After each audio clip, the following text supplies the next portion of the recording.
Good morning viewers. বেশ কিছুদিন আগে আমরা আপনাদের সঙ্গে লাইভ যুক্ত হয়েছিলাম ডাবগ্রাম 2 অঞ্চলের থেকে, অর্থাৎ যেখানে আমাদের শহর শিলিগুড়ির একটি নামকরা গ্যাস এজেন্সির যেখানে গোডাউন রয়েছে, ঠিক সেই গোডাউনের গেটের সামনের থেকে। এবং সেই গোডাউনের গেটের সামনে থেকে কর্মচারীরা ঝান্ডা হাতে এটাই তারা দাবি জানিয়েছিলেন যে তাদের যে বেশ কিছু দাবি তাদের রয়েছে, বা তাদের যেটা কিছু ন্যায্য অধিকার রয়েছে, সেই অধিকারগুলোর যেন কর্তৃপক্ষ একটুখানি নজর দিয়ে দেখেন। কিন্তু সেই ঘটনার পরিপ্রেক্ষিতে কেটে গেছে আরও বেশ কয়েকটা সময়, বা যদি বলি প্রায় অনেকটা মাস কেটে গেছে, কিন্তু আজও তাদের সেই সমস্যার সমাধান কিন্তু হয়নি। এবং আজ পুনরায় তারা তাদের ধৈর্যের যে বাঁধ সেটা তাদের ভেঙে গেছে, এবং পুনরায় আবার তারা অবস্থান আন্দোলনে সামিল হতে বাধ্য হয়েছেন। এখানে সেই গ্যাস এজেন্সির সমস্ত অস্থায়ী কর্মচারীরা রয়েছেন, যারা বিগত 17 থেকে 18 বছর আগের থেকে তারা কাজ করছে লাগাতার, এবং লকডাউন বা করোনার সময় কোভিড-19 পরিস্থিতিতে তারা কিন্তু তাদের যে পরিষেবা সেটা দিয়ে গেছেন গ্রাহকদের উদ্দেশ্যে। কিন্তু একটা যে মিনিমাম যে 26 টাকা কিছু পয়সা রয়েছে, সেটা কিন্তু এনাদের পাওয়ার কথা ছিল। সেই জায়গাতে দাঁড়িয়েও কিন্তু তারা, অর্থাৎ এই গ্যাস যে এজেন্সি কর্তৃপক্ষ, তারা কিন্তু সেটা দেননি, কিন্তু গ্রাহকরা নিয়ে আসার সময় কিন্তু তারা সেই টাকা পেয়েছেন। এমন অনেক বিস্তর অভিযোগ কিন্তু আছে তাদের কর্তৃপক্ষের বিরুদ্ধে এবং তাদের ন্যায্য অধিকারের জন্যে। তো আজ এই মুহূর্তে এজেন্সির সমস্ত অস্থায়ী কর্মচারীরা একত্রিত হয়েছেন এবং তারা চাইছেন এর একটা স্থায়ী সমাধান হোক। তো এখানে তাদের এজেন্সির পক্ষে যিনি রয়েছেন তার সঙ্গে আমি কথা বলিনি। একটুখানি আপনার নামটা আর আপনার পদটা। আমার নাম সুবিমল ঘোষ। আমি এই যে কুকিং গ্যাস ডিস্ট্রিবিউটার ওয়ার্কার্স ইউনিয়নে দার্জিলিং জেলার সেক্রেটারি। আমাদের এখানে ইউনিটটা হয়, ইউনিট হওয়ার পরে আমরা মালিককে জানাই, আমাদের ওখানকার ইউনিটের সেক্রেটারি, প্রেসিডেন্ট, হাবি যা যা ছিল জানানোর পরে আমরা তাকে দিই এবং তার কাছ থেকে রিসিভ করি। তারপরে আমরা কিছুদিন পর আমরা চার্ট অফ ডিমান্ড তার কাছে অ্যাপ্লাই করি, তিনিও রিসিভ করেন। তারপরের থেকে আর কোনো যোগাযোগ হয় না, কিছু বলেন না। তারপরে আমরা আবার একটা চিঠি দিতে যাই, রিসিভ না হওয়ার জন্যে আমরা রেস্টিউট রেডি করে চিঠি পাঠাই, তারপরে হয় না। হঠাৎ একসাথে আমাদের যারা ট্রেড CI2 করে তাদেরকে কাজ থেকে বসায় দেয়। কাজ থেকে বসায় দেওয়ার ফলে আমরা বিভিন্ন জায়গায় যাই, কিন্তু কোনো সুরাহা হয় নাই। এর মধ্যে কিছু লোককে নেয়, আবার কিছু লোককে বাদ দিয়ে রাখে। আমরা বলছিলাম যে আপনারা আগে এদেরকে কাজে পুনর্বহাল করেন, করার পরে আপনার সাথে আলোচনা টেবিলে বসে যা হওয়ার হবে। কিন্তু উনি কোনো মতেই আমাদের এই ওয়ার্কারদের যাদেরকে বসায় রাখছে তাদেরকে নেবে না। 42 জন ওয়ার্কারকে সেই সময় বোধহয় অস্থায়ী কর্মীকে বসানো হয়েছিল। তো তাদের মধ্যে থেকে এখন কয়জনকে আবার কাজে নিযুক্ত করা হয়েছে? 6 জনকে, মাত্র 6 জনকে। আর সাথে ওদের লোডিং হয় 12-13 ম্যাক্সিমাম। বাকিরা এখনো পর্যন্ত বসা নাও এখনো বসে আছে। তাদের কোনো রকম ভাবে আয়ের সংস্থান বা কিচ্ছু নাই। ওরা এটার উপরেই নির্ভর করে। আপনাদের জানা উচিত, এরা যদি অন্য কিছু জানতো তাহলে এরা আগে প্যাডেল করে চালাতো, এখন গ্যাসের এই বিভিন্ন যে গাড়িতে মাল করে। তারা অন্য কোনো কাজ ওরা পারে না। মালিক মাঝখানে অবৈধভাবে এখান থেকে গ্যাস ডিস্ট্রিবিউট করে, যেটা গ্যাসের যা নিয়ম তা মালিকের ওখান থেকে নিয়ম ছিল না। আমরা কিছু বলি নাই। তার কারণ হচ্ছে সাধারণ মানুষ পূজার সময় যাতে অসুবিধায় না পড়ে, তা সত্ত্বেও আমরা চেষ্টা করি। কিছুতেই কিছু কিছুতেই কিছু হয় না। এই না হওয়ার জন্যে আমরা পাগল হয়ে গেছি। আমাদের ওয়ার্কাররা কতদিন খালি পেটে লড়াই করবে? তাদের বউ বাচ্চা আছে। আপনার সব শুনলে কষ্ট পাবেন যে এই পূজার সময় এদের একটা টাকা এদের হাতে নাই।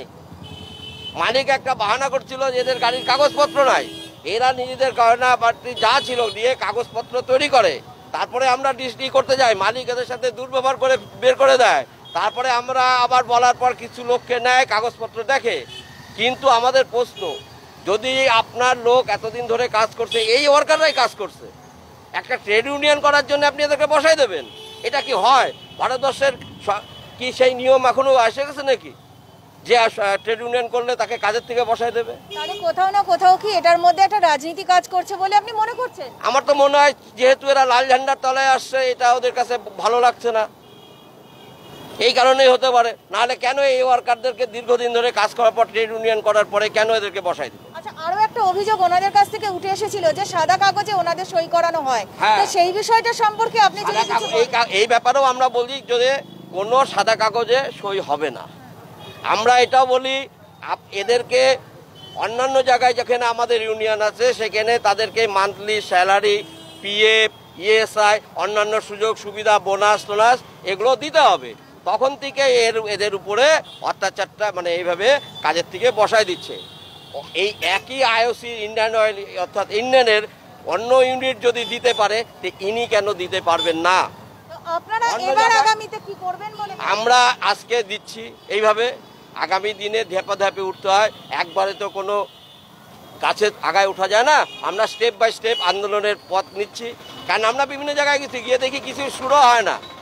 এর জন্য আমরা লাস্ট একটা সরাসরি সিআইটি ইউনিয়নের ঝান্ডা নিয়ে সিআইটিগতভাবে আমরা এই আন্দোলন শুরু করলাম। আগামী দিনে দেখা যাবে কি হয়। কর্মচারীরাও এখানে রয়েছে এবং আমরা তাদের কাছেও যাব এবং তাদেরকে একটা বিষয় জিজ্ঞাসা করব, যেটা বললেন দাদা, যে সেই ঘটনার পর থেকে আপনারা আজও পর্যন্ত পুরোপুরি কর্মহীন হয়ে রয়েছে, তো আপনারা কিভাবে আপনাদের সংসার চলছে? চলছে ধার দেনা দিয়ে, ঋণ দিয়ে, এইভাবেই চলছে। আমরা সবাই কর্মহীন বসে আছি। আমরা 2 মাস তো লেবার কোর্টে অপেক্ষায় বসে আসলাম। কালকে লেবার কোর্টে আমাদের ডেট দিয়েছিল কি কালকে একটা ফয়সলা বা মীমাংসা করবে। কালকে লেবার কোর্ট আমাদেরকে মিটিংটা ক্যান্সেল করে দিয়েছে। নানা ধরনের কথা আবার বলছে 10-15 দিন পরে আমাদেরকে আবার ডেট দিন। লেবার কোর্টে অপেক্ষায় আমরা 2 মাস কাটাইলাম। উনার বিচারে অপেক্ষায় 2 মাস কাটাইলাম। কালকে দেখলাম কোনো ফয়সলা হয়নি। তারপরে আজকে আমাদের এই সিটু পতাকা এখানে বিক্ষোভ করে নামছি আমরা। তো এই যে বিক্ষোভ হবে, এখন কর্তৃপক্ষের সঙ্গে নিশ্চয়ই কথা বলবেন আপনারা? নিশ্চয়ই বলবো, আমাদের নেতা আছে, ওনারা কথা বলবে, তার সাথে আমরাও আছি। যদি উনি আপনাদের যে দাবি দেওয়াগুলো রয়েছে এখনো যদি সেইভাবে সদর্থকভাবে না দেখেন, তবে আপনারা কি ভাবছেন সবাই একসঙ্গে? ভাবছি আমরা এই আন্দোলনকে বাড়াই যাব, কোনো মতন পিছনে হাঁটবো না, ছাড়বো না। আমরা এই আগে যত কষ্ট হবে আমরা লড়বো লড়াইটা। আমাদের দাবিটা আমরা নিয়ে ছাড়বো, কোনোভাবে পিছাবো না আমরা। আপনার নামটা একবার? আমার নাম এমডি উমর আলী। আমরা কর্মচারীদের সঙ্গে কথা বললাম এবং আন্দোলন যারা সংগঠিত করছেন যেই ছাতার তলায় অর্থাৎ সিটুর ছাতার তলায় থেকে তারা আন্দোলন সংগঠিত করছেন এবং তারা যেটা আমাদেরকে জানালেন যে এর আগেও আমরা লাইভ যুক্ত হয়েছিলাম ঠিক এই বিষয়ের সঙ্গেই, যে তাদের যে দাবিগুলো রয়েছে সেই দাবিগুলোর যাতে একটা পূর্ণতা পায়। কিন্তু যদি দেখা যায় তাদের আজও কিন্তু তারা কর্মহীন হয়ে রয়েছেন এবং তাদের এই কর্মহীন অবস্থায় কিন্তু যে সামান্য পুজো বা ইত্যাদি সময়, উৎসবের সময় তাদের যে আয়ের দরকার বা প্রয়োজন রয়েছে পরিবার চালানোর ক্ষেত্রেও, সেই সমস্ত কিছুই কিন্তু তাদের নেই।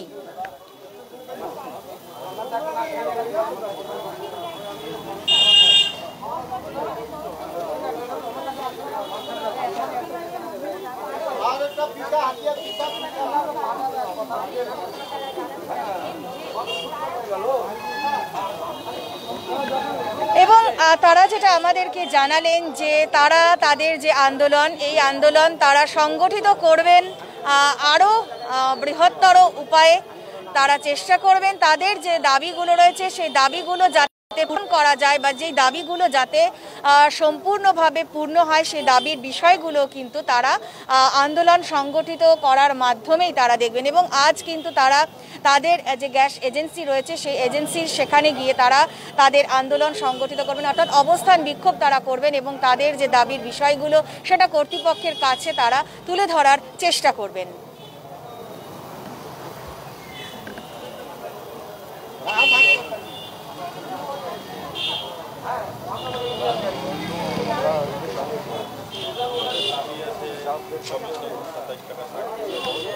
তো পুনরায় এই সংক্রান্ত যেই আপডেটটি থাক না কেন আপনাদেরকে আমরা পৌঁছে দেওয়ার অবশ্যই চেষ্টা করব, কারণ তাদের দাবি দেওয়াটা তারা পেলেন কিনা বা তাদের যে ন্যায্য অধিকার সে বিষয়টার উপর গুরুত্ব দিচ্ছে কিনা কর্তৃপক্ষ, এই সমস্ত বিষয় কিন্তু আমরা অবশ্যই আপনাদেরকে জানানোর চেষ্টা করব।